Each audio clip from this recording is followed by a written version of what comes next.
Okay, I can tell you for now I'm already wearing too many layers. Oh, for in the car anyway. Alright, welcome. Welcome! Oh,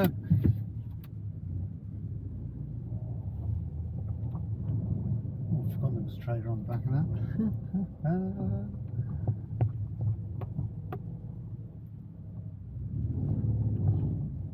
Maidnock is right to lean into those issues as she has.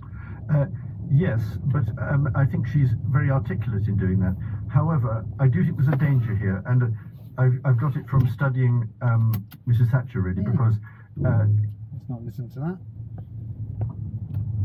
A Radio 4 Today programme that I was catching up on, because I'm a grown-up. I'm a grown-up. Right, off out in the Yaris.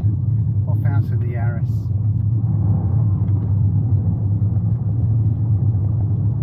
So I talked about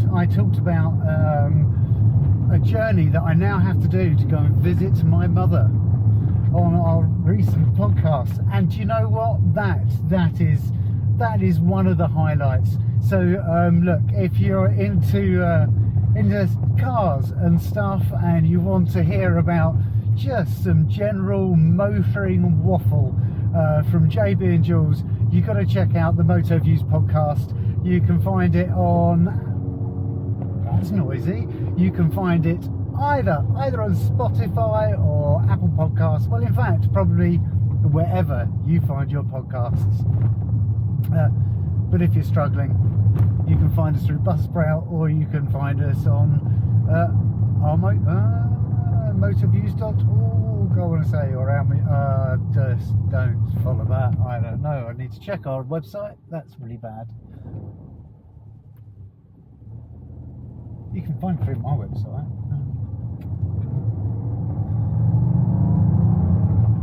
Thank you.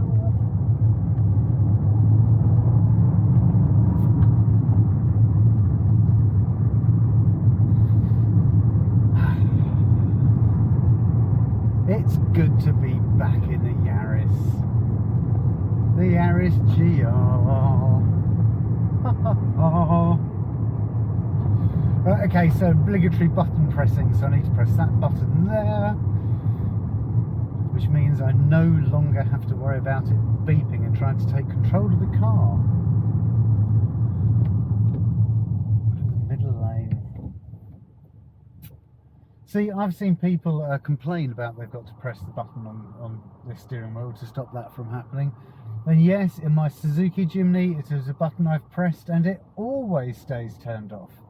However, the Lotus bloody Electra, you have to wait for the screen to turn on, and then once the screen's turned on, you then have to go into safety, and heaven forbid that you might be reversing when you go into the safety settings, because that'll all switch off. And then once you're in there, you have to press a button, and you have to wait for the slight lag for it to come up and say confirm that you want to turn it off. Yes, I confirm it, and you wait, and you have to press another button for the speed warning as well, which this doesn't have, thankfully. Get that to turn off. But then, of course, on the Lotus, because it's monitoring your face as well, you have to scroll down and hit the fatigue detection button, because when you got a Fizzog like mine, yeah, I always look tired, squinty-eyed most of the time. So yes, yeah, pressing a button isn't too bad. And then of course obligatory little rev matching button as well, because that makes things nice. The back button, because it reminds you don't go ragging it while the engine's cold. Obs. And yeah, that's it, away we go. So I'm in normal mode at the moment. Depending on how I'm driving will depend on what I do with that, and invariably I forget about it, just get in the car and drive the car. But if I'm getting on it a little bit, I might just drop it into sport or track mode. Does nothing to the engine, doesn't change anything, just changes the ratios in terms of the drive settings. So track mode 50/50, sport mode is I think 70/30, and at the moment I think I'm 60 front, 40 rears in normal mode. But as I'm poodling down the road at 30 miles an hour, there really is little need to have any sporting prowess about what I'm doing.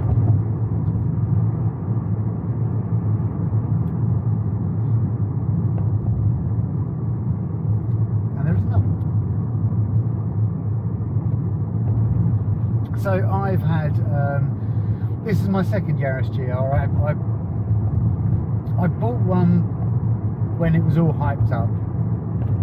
Well, I ordered one when it first was hyped up. When it was first announced that the Yaris GR was going to be on the scene, I immediately went, I would really like one of those, and I put an order in, put a deposit down, and obviously we had all the pain of difficulties with getting chips and stuff and build times, and therefore I was waiting and waiting and waiting, and what was a year then sounded like it was going to be 18 months, and soon after that became 2 years. But before it got to that point, I decided I didn't want to wait, so I bit the bullet, paid the overs, and I bought a car. So I bought that in Wales, and great. So I used that car on track, ragged it about, left it in absolutely perfect condition, and when my new car was available with the 0% finance, I jacked it in, lost pretty much nothing on it, got this, which I was almost immediately managed to scratch the alloys, just on one wheel, one side. What a complete numpty I am. Anyway, so I haven't had it on track as yet. I probably will, because done a bit of track driving recently, feeling a little bit more confident on track, and rather than ragging my Morgan around, which is what I've been doing, rather than sticking £100,000+ worth of car around the circuit, this is probably going to be a little bit, probably a little bit more track assured for a start, and then after that, less expensive to repair. If the worst happens, the inevitable happens. Yeah, not the inevitable.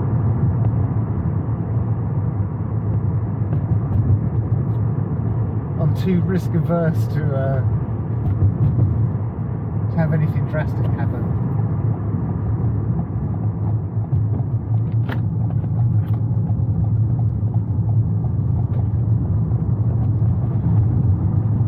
So what else can I tell you about this car? So my ownership's been, so when was that? Oh God, that was ages ago. That was before, so I picked up my first Yaris GR when I ordered my LM62. So that was, oh goodness, I don't know. We're all still wearing masks, I know that. Must have been out of the lockdown. I think it must have been October 2020, I want to say. That sounds like a window where we could have been off driving around. Yes, I've owned this car for almost 2 years. So what do I think? What do I think of this car? Well, look, if you're going to review a car, I think it's important to give the person who you're doing the review to an idea of your circumstances, because obviously using the car is very much dependent on when you need to, have to, want to. So I'm really lucky. I have a number of different cars I can drive, but the Yaris is not necessarily the first car I turn to. I do have 3 kids who are too big to go in the back of the Porsche, realistically. We could, if I got rid of this and said, look, you know, you're going to have to suffer it when it's just the 4 of us, and Lou's not with us because her car, and you know, that's the Lotus Electra. That's bloody huge. Lots of comfort. More than happy about that when we all go out together. Yeah, when it's just 4 of us. Yeah, so this car gets used mostly as a taxi service, and when it's a little bit nasty outside. Yeah. When it is nasty outside. Yeah, why? Yeah, because it sticks to the road like shit to a blanket. It is absolutely unbelievable. It's testimony to it is what people are doing with it on track, and obviously just look at all the reviews that are out there about what it is like as a track day car. But some of that translates onto the road, and yes, I'm not even talking about those times when you're giving it some down the lanes, just for general driving. Why would you not want more traction? Why would you not want more grip? If you're going to be poodling around like this, if this is what your family activity possibly is, and you want to have a Yaris GR because, I don't know, the kids don't fit in the Porsche, for example, or you want a proper performance hatchback that isn't as jaw-droppingly ugly as the Civic Type R, that isn't as dull as a Golf, might I say. Look, I mean, there are other things out there, but and they're good, but this is better for driving spiritedly whenever and wherever you want to. That's probably the caveat, and if that's an important weapon in your armory, then this is the car. This is the car that you need to flock to with gay abandon, with a smile on your face, whether it's the Mark 1 version that's here now, or the Mark 2 that's going to be coming out soon, where you can have an auto box if you want one, which ironically you would think the auto box is going to be easier for just poodling around in, but no, the reviews are saying the auto box when you're poodling is not very good, and actually it's better to be using that in full attack mode on track. So you're back to the auto box, manual box, which in this car is perfectly fine. Look, I'm an average Joe though. I mean, I'm not a car reviewer. I don't get to drive 1,000,001 different cars, but I know that I can change gear okay. I know the clutch pedal isn't too heavy. I know the gears are easy to find. I know it changes quickly.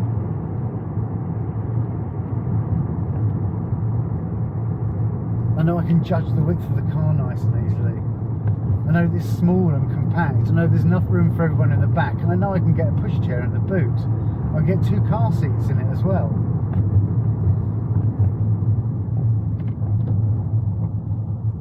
Yeah. Now, I'm not saying it's easy to get kids in and out the back, especially now that you can get car seats that swivel round. So that if you've got a 5-door car, you can just turn the seat to the side and just plop the kids in. But if you don't mind that small moment of their lives, that small duration of time, where actually you've got to put them in the back of the car like that, it's not for long, then yeah. Then you can put a car seat in the back and put them in it easily enough. I say it is easily enough. If you're of an average build, I mean, if you're a big fat fucker, okay, and you're, I know you're tall with it, you know, you're over 6 foot, and you got your kids, you're trying to squeeze them in the back of the car, you squeezing through the seat space and getting your kid in the seat, yeah, maybe more difficult. Maybe more difficult, but you'll know that because you're not stupid. Well, maybe you are, but I'm not suggesting that at all. Yeah. Or just leave your kids behind.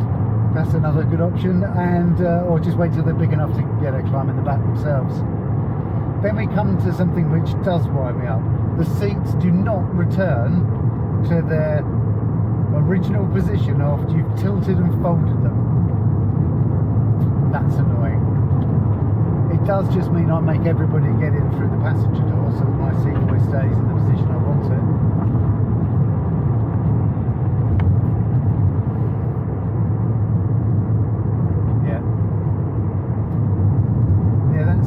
That's a bugbear. That's probably the only. Is that the only one? Let's think about what else is a bugbear. I can have Apple CarPlay when I plug in. I think I can get Apple CarPlay even when I don't plug in. Not actually certain. Not sure.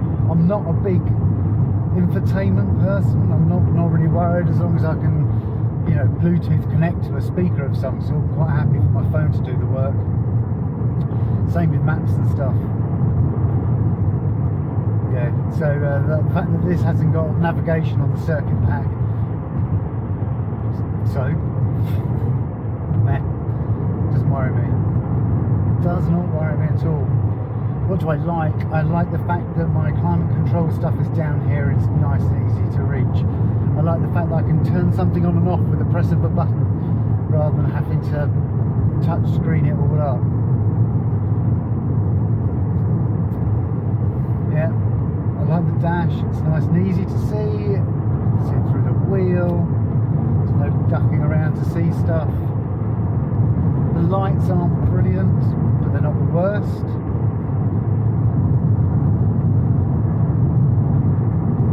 What else can I say? Fuel economy? I've got no idea. I have no idea. I don't even look. How do I find that out on this? Now, okay, so at the moment I'm averaging over 30 and I'm poodling around town. Around town? This isn't town now, this is only doing 40. Has a little shift light, tells you when to shift or not shift.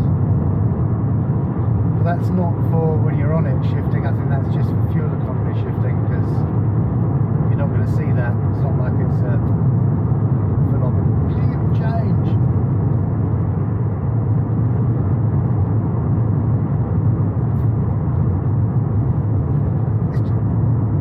It's just a great little hatchback.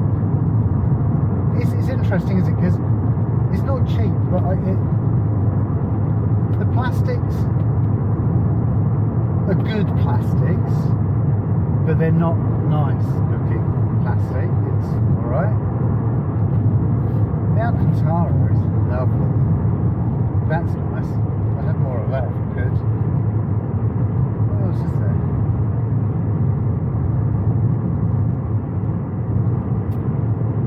Who else is there?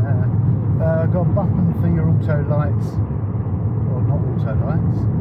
For when your headlights are up. I don't know what else to tell you. It's just a car. It's just a bloody good car. It's a bloody good car. You can carry 4 people and put a pram in the back.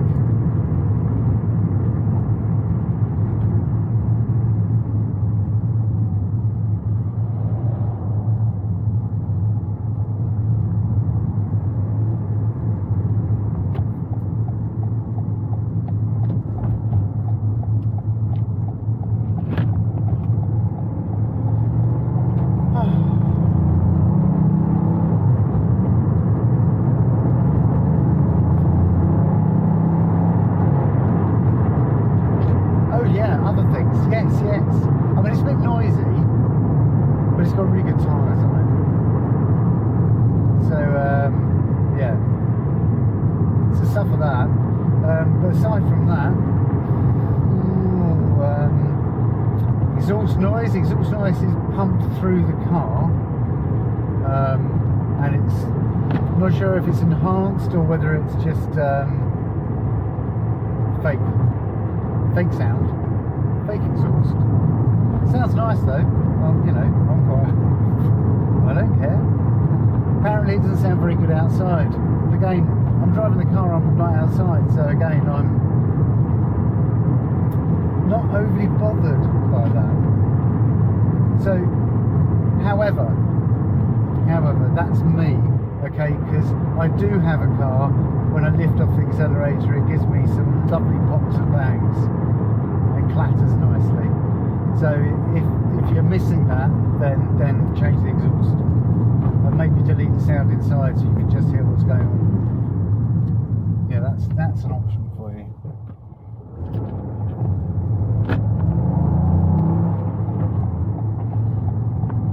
This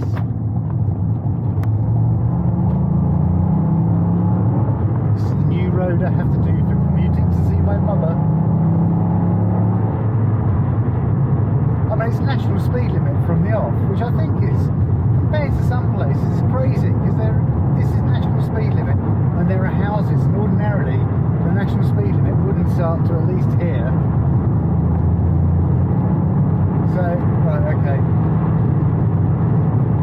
I'm up to national speed limit. This will do me, thank you very much. Doesn't need to be any faster, because we can start doing some turns.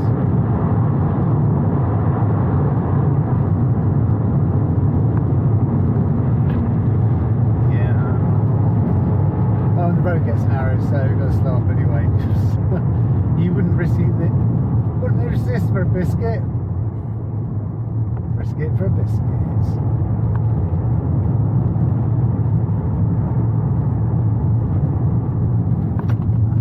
See? Imagine that at national speed limit.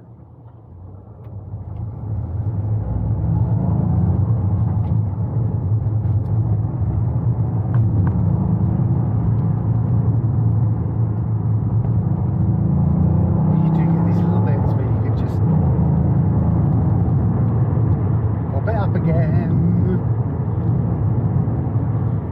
And buildingy things. And stables, which means people and horses and children. So you slow down, because that's the sensible thing to do. And away we go again. Make them stay. Yeah. Thank you very much. Go on now, you get through there, thank you.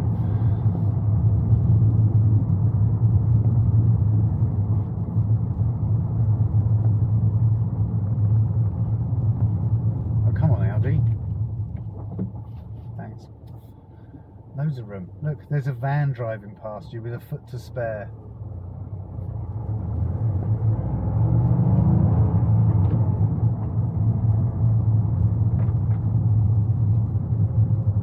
Not loving this lane so much today.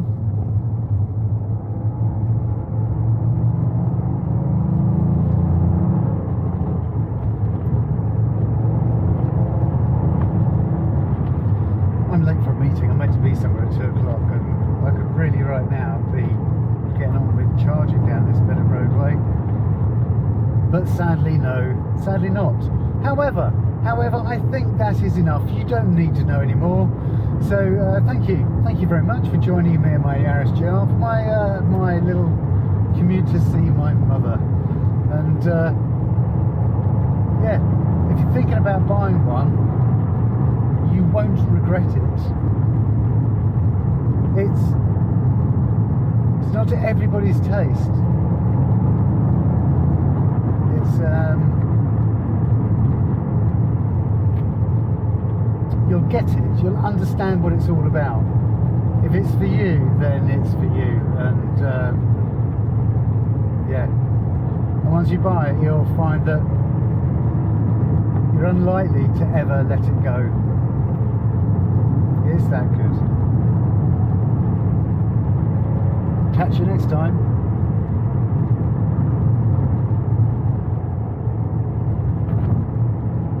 Oh, I'm so late, I'm so late, I'm so late.